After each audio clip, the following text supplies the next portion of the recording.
जे बनावलौ पागल नु होई दिल जे बनावलौ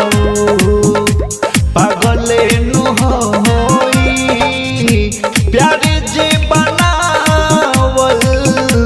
होई कसाई पहले तनी कलहगे बात में बुझाई प्यार जे बनावल होई कसाई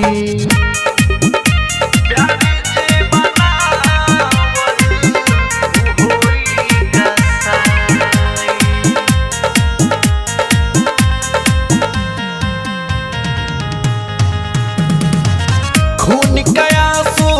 रोना होगा सपना सारा खोना होगा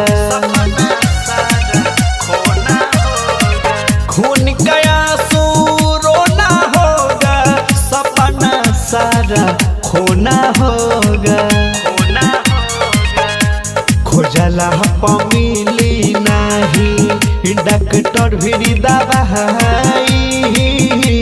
खोजला मिली नहीं डॉक्टर भी दवाई प्यार जे बनावल होई कसाई पहले तनी कलहगे बाद में बुझाई प्यार जे बनावल होई कसाई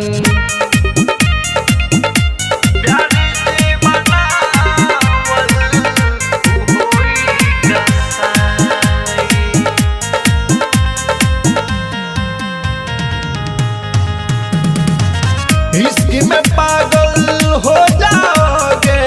रातों भर ना सो पाओगे इश्क में पागल हो जाओगे रातों भर ना सो पाओगे सपना दिखा के दिन में भुलाई मुख से हीरो न जिए के ऊपर